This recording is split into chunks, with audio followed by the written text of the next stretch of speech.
চা খাওয়ার খুব একটা অভ্যাস আমার নেই, ঠিক আছে, কিন্তু কি বলতো ওই সকালবেলা এক কাপ, সকালবেলাই খাই, একবারই খাই 1 কাপ লিকার চা।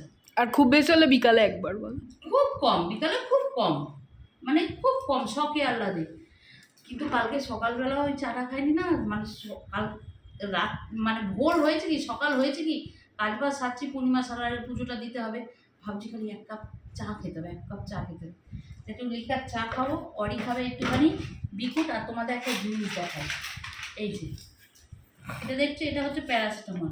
কালকে গা হাত পা এত ব্যথা করছে, তা কালকে রাত্রিবেলা সারাদিন না খেয়ে রয়েছি যেহেতু, রাত্রিবেলা ওই 11:45 নাগাদ ভোগ খেয়েছি। ভোগ খাওয়ার পর জল খেয়ে নিয়েছি, আর পেট হালকা করছে। তা প্যারাসিটামলটা পাশে রেখে বসেছিলাম, রাত্রির 1টার সময় প্যারাসিটামলটা ভাবলাম ঠিক আছে, আমি তবে বসে থেকে পেট হালকা করছে, একটুখানি কাজ ফিরে শুই, তারপর প্যারাসিটামল খাওয়াটা হয়ে যাবে, প্যারাসিটামলটা খেয়ে নেবো। পাশে রেখে শুয়ে পড়েছি, সকালবেলা বেরোচ্ছে, ঘুমিয়ে পড়েছি। এখন ছেলে বলছে চা দিয়ে এটা খাবে, তাই তো বাবা? হ্যাঁ। বলে নষ্ট করা যাবে না, চা দিয়ে খাবে। আমার নখগুলো দেখো পিতাম্বরী দিয়ে বাসন মেজে মেজে কি বিচ্ছিরি লাগছে দেখে, মনে হয় কে কি নোংরা মানুষ রে বাবা, আমার নিজের ঘি নিম করছে।